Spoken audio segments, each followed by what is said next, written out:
Саясатының арқасында жақсылап. Білім басқармасының басшысы алдымен білім жүйесіне биыл енген өзгерістерге тоқталды. Аптаның 6 күнін мектепте өткізетін оқушылар бұдан былай 5 күн ғана оқып, сенбі күні тек факультативті дәрістерге баратын болады. Одан соң 45 минут болып келген дәрістің 5 минуты қысқартылған. Ал бұрын алтын белгі ұлттық бірыңғай тест қорытындысына қарап берілсе, енді оны мектептің өзі шешеді. Оқулықпен қамтамасыз бүгінгі күнде 100% қамтылған. Бір ғана бұл жерде оқулық бойынша оңтүстік Қазақстанға ғана тән бір проблема шықты. Оны да біз білім министрлігіне білдірдік. Басқа облыстарда жоқ, бірақ тек қана оңтүстік Қазақстанда тәжік және өзбек мектептері бар. Оның оқулықтарын жасауға, әсіресе мына жаңа буын оқулықтарын дайындауға қаражат көзделмеген және жұмысшы тобы көзделмеген білім министрлігі тарапынан біз бұл оңтүстік Қазақстандағы мұғалімдердің күшімен аударуға тырысып жатырмыз, бірақ сапасы бізге кішкене күмән келтіріп жатыр. Жаңа басшы алдағы уақытта баға қойылатын журналдарды түгел электрондандыруды көздейді. Сосын облыстағы білім сапасы әр мектепте әртүрлі. Не себепті екеніне талдау жасаған мамандар бір айға оқуға кеткен мұғалімдердің немен айналысатынына күмәнданады.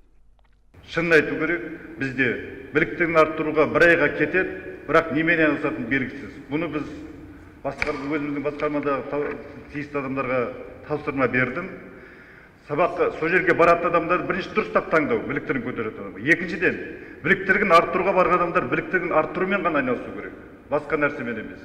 Содан кейін, соңында біліктілігін арттырғаннан кейін біз қайтадан қадағалап, қаншалықты біліктілігін арттырған тексеру жұмысында қолға аламыз. Енді оны бұл да шешілетін мәселе деп ойлаймын. Исатай Сағындықовтың көңіліндегі күмәнді сейілту үшін ұстаздар білімдерін сынақ арқылы дәлелдеуге көшуі мүмкін. Содан соң мектептердің жетіспеушілігі сезіледі өңірде.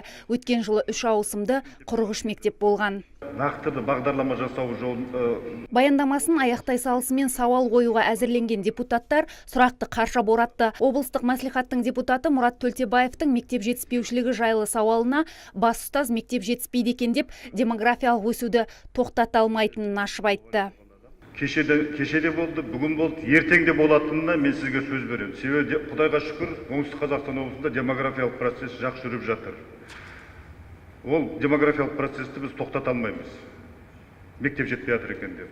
Бұл мәселе қолдан келгенше шешілуге тырысады. Әйтеуір білімсіз қалып жатқан азамат жоқ. 3 ауысымды мектепті бітіріп те жақсы көрсеткішке жетіп жатқан мысалдар аз емес.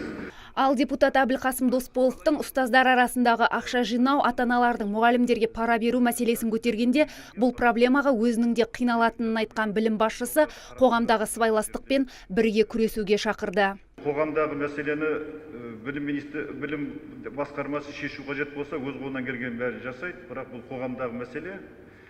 Ешкім зорлап ата-анасына сен апарып бер деп айтпайды, өздері апарады. Содан кейін барып бердім дейді.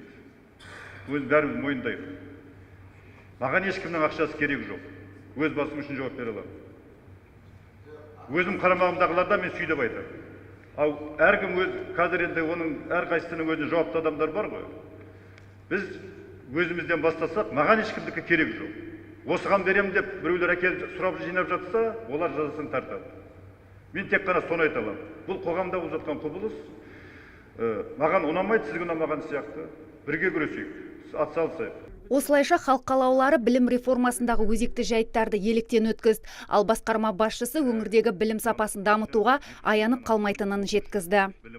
Ардақберден, Талғат Қырғызалиев, ТВК.